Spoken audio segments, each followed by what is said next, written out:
Good day.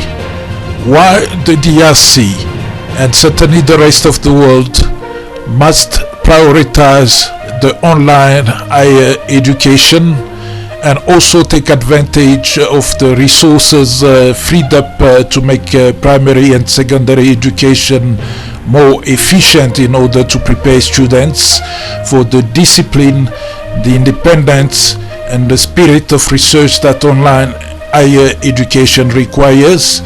Please stay tuned and we will all find out why.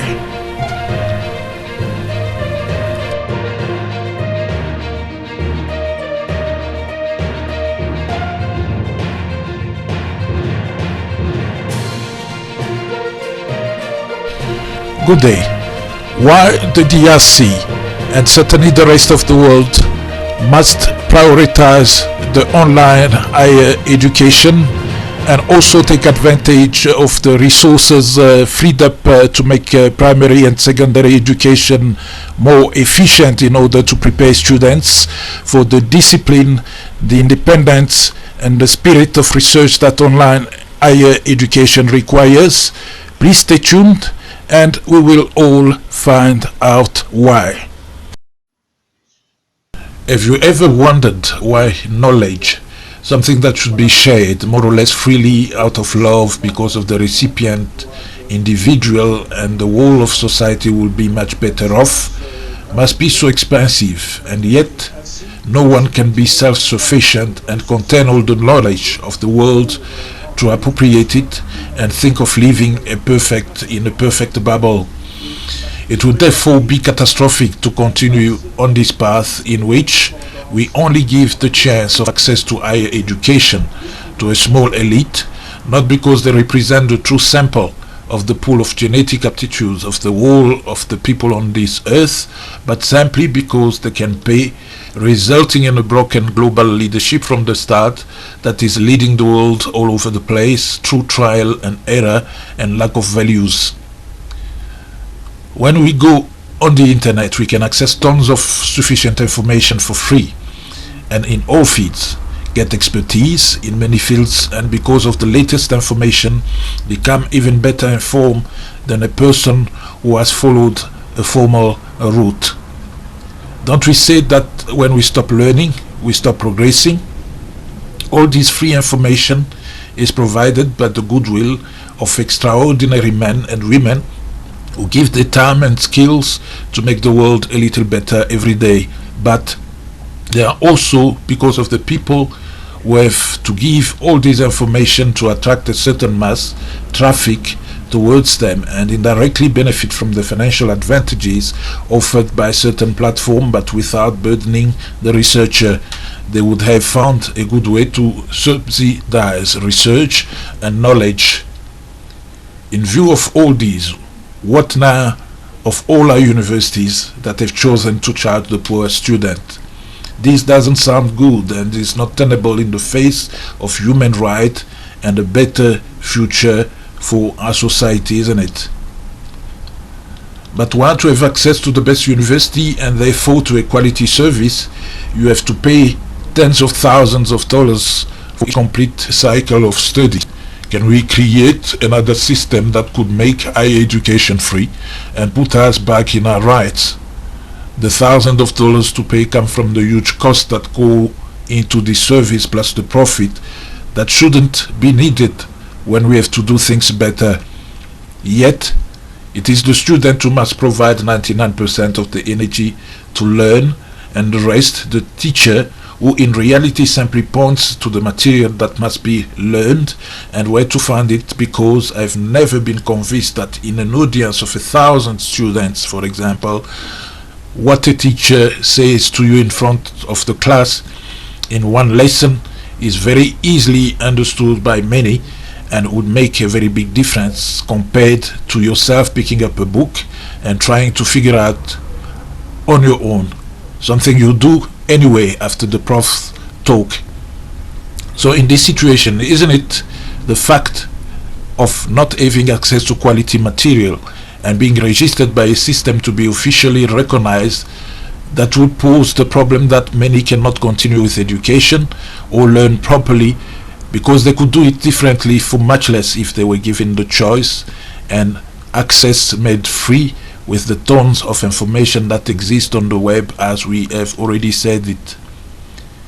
If therefore the cost of the teacher's presence in an audience for a book is following that is not written by him, the cost of the buildings, the administration, the operations around this whole system, the profits on the basis of the exorbitant fees imposed on students, are they unavoidable and indispensable in this situation, or the student is ultimately the one who must learn by himself, if education is a human right and the support of a better life for society as a whole, and makes the individual better?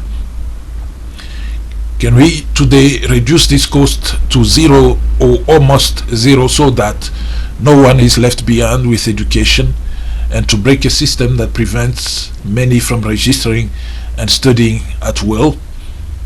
The answer is yes, and this revolution is already underway, inevitable, and has already been timidly joined by several major universities.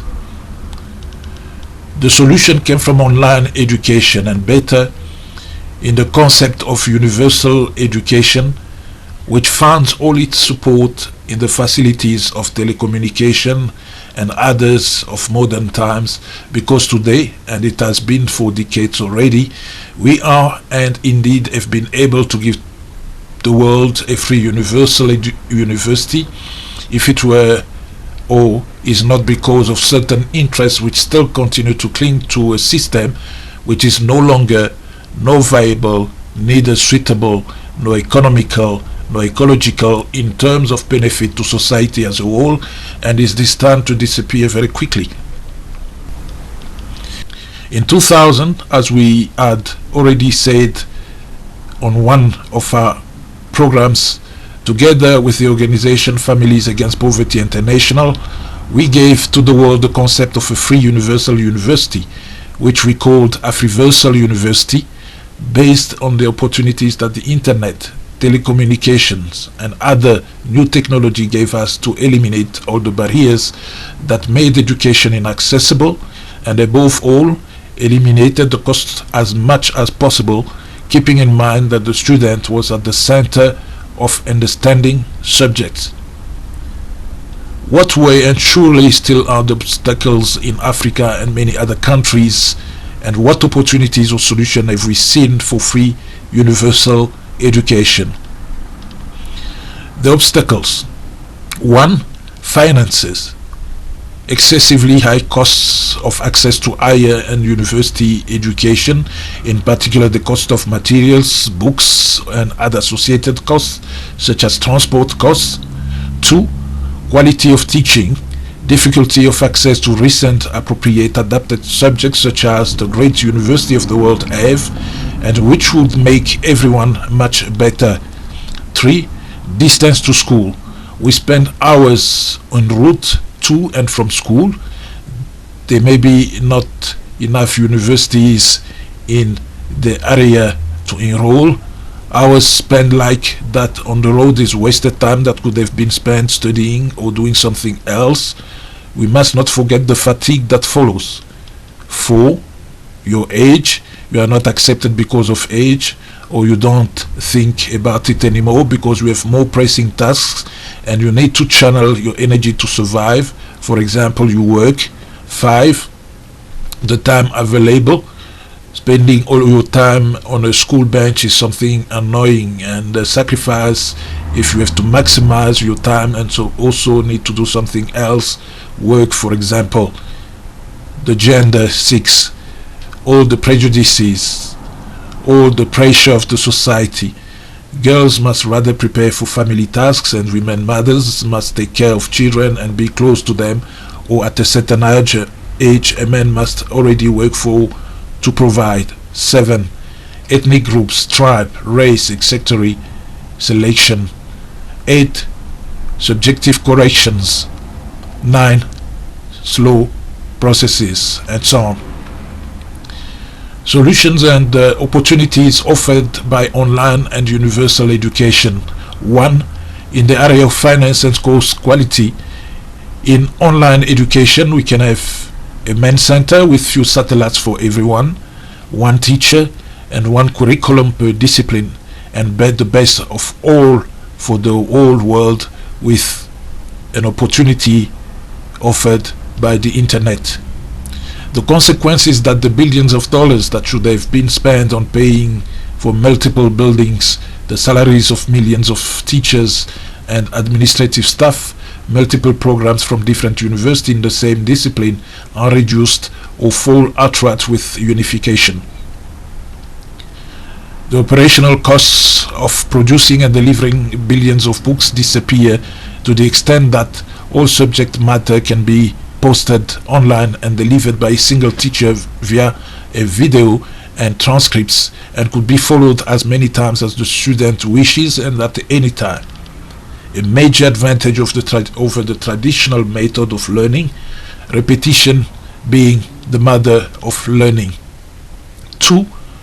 No more need for colossal investment in multiple gigantic buildings and structures and administrative structures at the level of universal education or at the level of a localized system of a country while waiting for a universal system to be applied. Free online education frees up resources for even more effective and efficient primary and secondary education. 2. Among other things, prepare students to take charge of themselves and therefore the discipline of being able to better learn and understand for themselves. Same by research. It will help to fight the corruption around bonds and diplomas still prevalent here and there with an anonymous correction system. Either you know or you don't know. The ability to study at your own pace and time online and to take exams that can be biometrically ensured and the certified results and diplomas made very quickly available online. 4. In such a system, a small tax on the whole population or coverage by the states can make it completely free because of the elimination of major costs.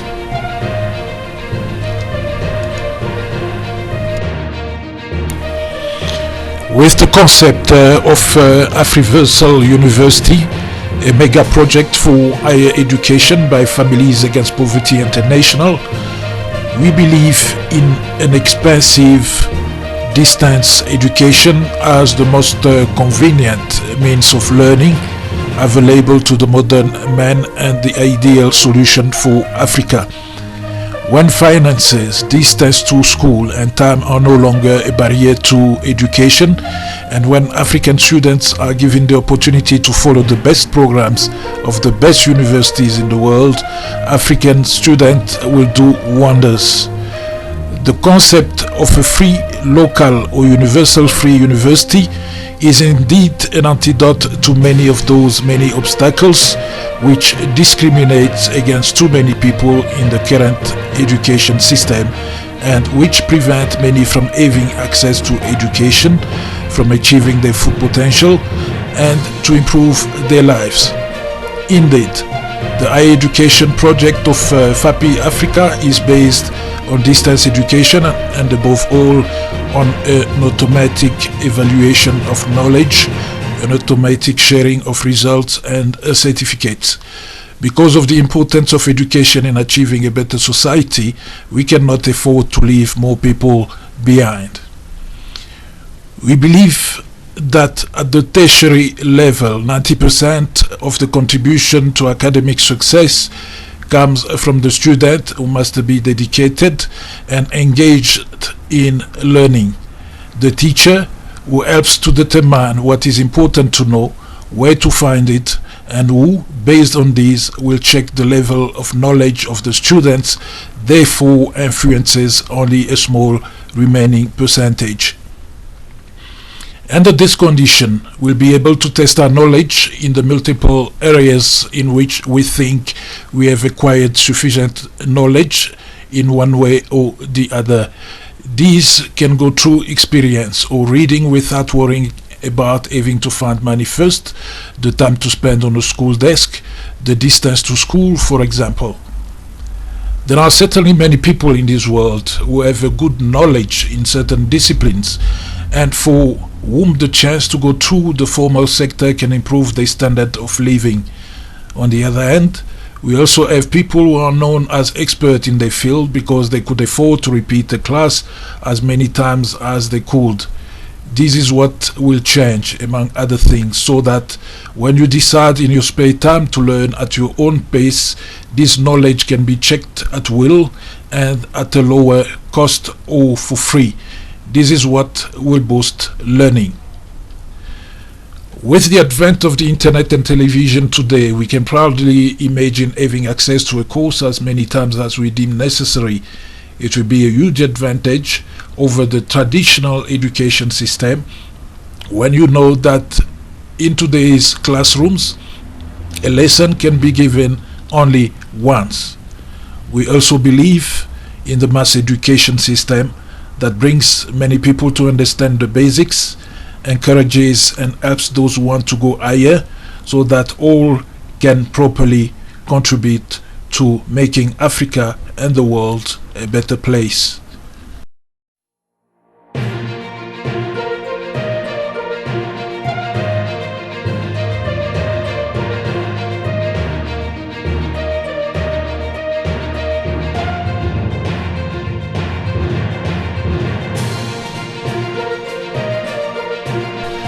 To conclude, and this is the most important thing to remember, and the remark comes from one of the best universities in the world, the Harvard, why distance education or distance learning works. Pedagogical theory in general moved away from behaviorism, in which learners were seen as blank slates that could be filled with information and habits through exercises and rewards. Cognitive theory and constructivist education today seek to understand how people construct new knowledge within the framework of what they already know and understand.